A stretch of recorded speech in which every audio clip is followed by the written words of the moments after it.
Welcome back to Discovering Joy with Roy. Today we start with a bit of a challenge. These next verses, Philippians 2, beginning with verse 12, won't be the easiest to understand, nor the easiest to accept. Paul starts with an action we aren't very fond of: obedience. Didn't you wonder when you were a young child, how old do I have to be before I can get my way around here? Did you get pretty tired of having people tell you what to do? I did, and I still do, and I'm still asking that question: how old do I have to be before I can get my way around here? Now, there are some people in my life dedicated to keeping me from it. And I'm not alone. The morning I started working on today's lesson, there was a clip in the news. The mayor had ordered people to wear protective masks when out in public. But there's always somebody who knows better than the experts. So this pretty beefy guy boarded the train without a mask. Nobody was going to tell him what to do. Well, he was ordered off the train. The train wouldn't move until he got off, and he wouldn't leave. It's a free world, he insisted. So the police were called. It took several of them to do it, but they finally muscled him off the train. He's an excellent example of the opposite of what Paul is urging in this passage: obedience. Well, who likes it? Who doesn't rebel against it? But without it, human society can't function. Think of the tragedies on the highways. If people slip behind the wheel and headed out into traffic thinking, nobody can tell me what to do. Well, here's Paul. Therefore, my dear friends, as you have always obeyed, not only in my presence, but now much more in my absence, continue to work out your salvation with fear and trembling. For it is God who works in you to will and to act in order to fulfill His good purpose. There is a little ambiguity here. Is he talking about obeying God or obeying Paul? Maybe in this instance, there's no difference. What Paul seems to be dealing with here is our tendency to play to the audience that we're with. We jokingly excuse our inconsistent conduct with a couple of popular sayings. When in Rome, do as the Romans do, or what happens in Vegas stays in Vegas. Those sayings seem to give us permission to misbehave when we're with a bunch of strangers who won't tell on us. Well, Paul compliments his friends, his Philippian friends, for not compromising their Christian values. They're not two-faced. They're consistent. Whether he's with them or he's not with them, they're the same. The point that Paul is about to make stops us short, though. Continue to work out your salvation with fear and trembling. For it is God who works in you to will and to act in order to fulfill His good purpose. Watch out for these little times we see the word therefore. Therefore builds on what precedes it. Therefore, because Christ is Lord. Therefore, because Christ was obedient to the Father for our sake, and implying here, so should we be obedient. Therefore, because it was of Jesus that God said, "This is my beloved Son, hear Him." Therefore, because the critical thing in our relationship with God is acknowledging Christ in our lives. Therefore, because it's also critical that we have a good relationship with one another. Therefore, in light of all of this, here's what you should do. Work out your salvation. And here we stumble. Haven't we all been taught we're saved by grace, that there's nothing we can do to earn our salvation? Just in case you doubt me, I've brought along Ephesians chapter 2, verses 4 and 5 and 8 and 9. But because of His great love for us, God, who's rich in mercy, made us alive with Christ even when we were dead in transgressions. It is by grace you have been saved. Now, then, to make certain that we get the point, he repeats himself in verses 8 through 10. For it is by grace you have been saved, through faith. And this is not from yourselves, it's a gift of God, not by works, so that no one can boast. But James picks up this theme, and he has a little different take on it. Chapter 2, verse 14. What good is it, my brothers and sisters, if someone claims to have faith, but has no deeds or works? Can such faith save him? Show me your faith without deeds or works, and I will show you my faith by my deeds.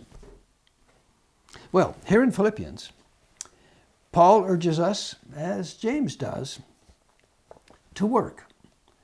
But then he complicates things for us by adding, for it is God who works in you to will and to act to fulfill his good purpose. So here's the question. What is the role of faith and grace over against the role of work in our salvation? The temptation often succumbed to in this faith versus works debate is to give in to polarized thinking and to pick out the verses that agree with your biases and hang on to them for dear life. Paul is a unifier here, not a separator. So, Christians have been debating, arguing for some fundamentals for centuries. In this debate, when I'm asked, do you think we're saved by faith or saved by works? My answer is yes. And I can quote scriptures to prove I'm right. Or, if it is asked this way, do you believe in predestination or free will? My answer is yes. And I can quote scriptures to prove I'm right. A number of years ago, Robert Frost helped me think this through by his poem, The Road Not Taken. In that poem, a man is out walking in the woods one morning when he comes to a fork in the path. And he has to make a decision. One way seemed a little bit more worn than the other way, suggesting that more people took that fork than the other one. But he opted for the one less used, as he says here,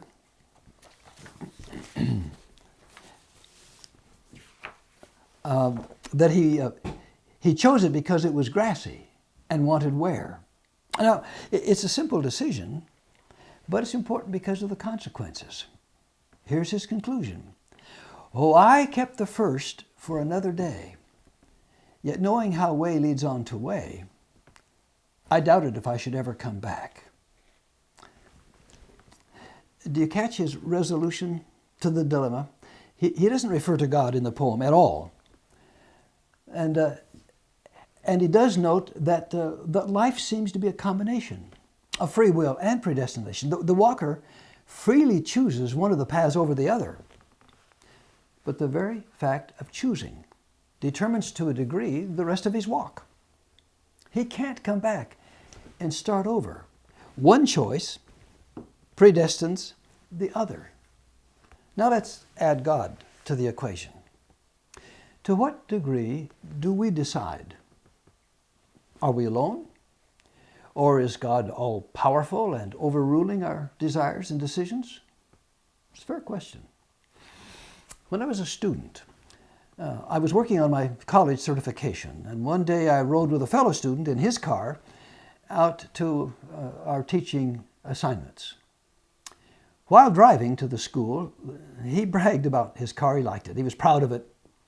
He told us that God had led him to buy it. Well, that was okay. But on the way back from our assignment, he apparently forgot that God had chosen this car for him because he spent some time extolling the sterling qualities of another car that he was planning to buy as soon as he could afford it.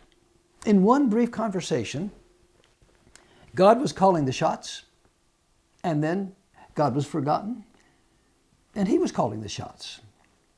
Which was right? A popular saying catches something of Paul's reasoning here, I think.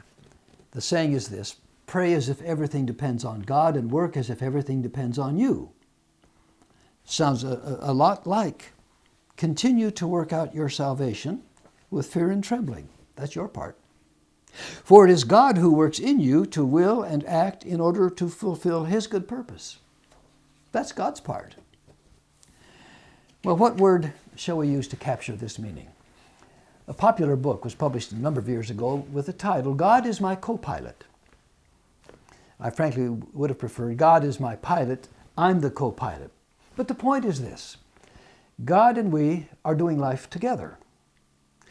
A better word, I think, is partnership. God is my senior partner, I'm the junior partner, trying to do my part to assist him to do what he wants done. In other words, Paul is urging us in this passage to work out the implications, the consequences, the results of our salvation. Simply put, you've been made one of Christ's special people. Act like it. Remember Paul's greeting at the beginning, to God's holy people, to God's special people, God's people that he has set aside for special purpose. God saved us so that we could do his work. Now, as Christ did his work then. Let's see if I can clarify it even more. Haddon Robinson, a great teacher of preachers, addresses the same question in a similar fashion. He says, the Scriptures do not command us to find God's will for most of life's choices, nor do we have any passage instructing us on how it can be determined. Instead, he says, a better question to pursue is not, how do I find God's will, but how do I make good decisions? That question was popularly put a few decades ago. We even wore bracelets with the letters WWJD to remind us to ask, what would Jesus do? I don't know how to improve on that question. Well, maybe by asking it this way, what would Jesus have me do? It's the question that Paul has formed into an imperative here.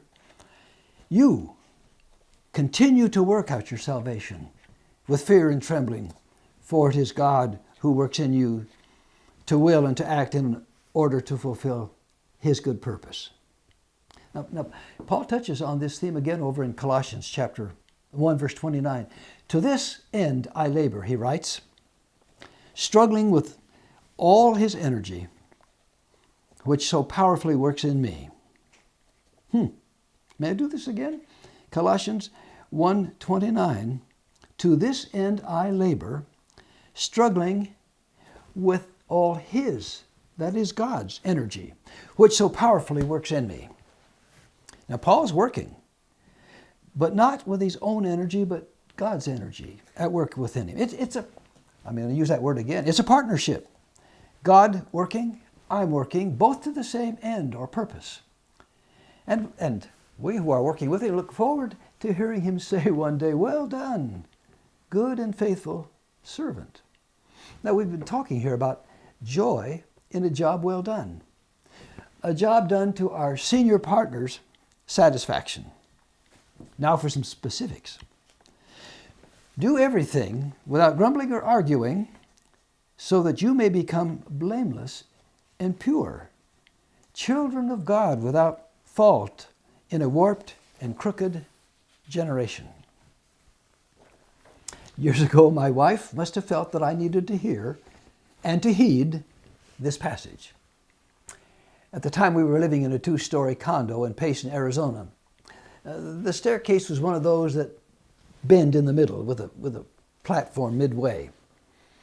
And on that little landing, right there on that landing at eye level as I was going up the steps, so I couldn't miss it, she placed a little ceramic pot with a lid, and coming out under the lid was a $5 bill. And over it she had placed a sign that said, there will be a $5 charge for whining. Now, I'm the only other person who lived there. I will confess to you, it stopped my grumbling immediately. From then on, I didn't whine. I just explained. Joy didn't see the difference, but I did. Well, what that tells you is how much I think probably we need to hear these words. Paul urges us to be without fault in a warped and crooked generation. One side of our warpedness, our crookedness, is our compulsion to argue, to complain. Because arguing and complaining, and yes, whining, for the most part, are all about ourselves. Not getting what I want, not being treated as I want to be treated. If we're not all about pleasing ourselves, then Paul is suggesting, then, he's not just suggesting, he's saying it, then you will shine among them like stars in the sky, as you hold firmly to the word of life. Well, how do we stand out like stars in the sky? By not concentrating on what we want. It's been a little discouraging to be in this pandemic, to learn on the daily news of groups and individuals shouting and shoving, even shooting, because they aren't getting what they think they have coming to them. Complaining, grumbling is the order of the day. And grumbling is exactly what Paul is urging us not to do. He's saying, be different. In a warped and crooked generation, be straight. Unfortunately, ours, like Paul's, is a warped and crooked generation. What keeps me from despairing, though, is that I've read a little history. If you were to ask me to point to any period in human history which was not warped and crooked, I couldn't. Because in every time and in every place that humans have lived, from the beginning in the garden called Eden, up to and including now, we haven't been able to construct a blameless and pure society. So, when we Christians say the world needs Christ, we're not exaggerating. But here's where we can be different. Then, he says, you will shine among them like stars in the sky, as you hold firmly to the word of life. Now, what a great picture of how Christians are to live. Stars at night aren't asking to be looked at. They just stand out by contrast. One of the things I like most about living in that condo with the staircase and the ceramic whining pot in Arizona was that up in the mountains where we lived, we were a mile high, away from the city lights and the smog. So bright the stars seemed that we could reach out and touch them. In the darkness, their light gave light to the earth. Paul says we can shine like that because we hold firmly to the word of life. To the word of life. What we're seeing in this pandemic, as we're watching all around the world, we're seeing what happens when the word of death takes over. I'm not going to obey anybody. I'm going to do anything I want. I got to be me regardless of the consequences to anyone else. So I won't keep my social distance. I won't stay inside. I don't care if I infect anyone else. That's the word of death. The word of death is me first, above everybody and everything else. None of this blamelessness and purity talk for me. What I'm about is what I want. But Paul's friends in Philippi, they matter. And of them he can write. And then I will be able to boast on the day of Christ that I did not run or labor in vain. But even if I'm being poured out like a drink offering on the sacrifice and service coming from your faith, I'm glad and rejoice with all of you. So you too should be glad and rejoice with me. Paul has invested himself in these people, and they do matter to him. Thanks to their faith and their partnership, he can take forgivable pride in these friends. He may be in prison. His metaphor here is like a sacrificial oil poured on the ground as a way of saying thanks to God. Totally spent for God's sake and for the sake of his friends in Philippi. So, even though he's incarcerated, he yet has found one more way of giving himself for their sake. And this giving of himself for their sake, it's worth it. Because they're worth it. The passage ends with a reminder that joy can't really be experienced alone. Be glad and rejoice with me, he writes. As for you and me in this pandemic, we're not alone. We have God, we have each other, and there are so many of you, and I could call you by name, who are indeed shining like stars in the sky. We can indeed, even now, be glad and rejoice. I wish you joy.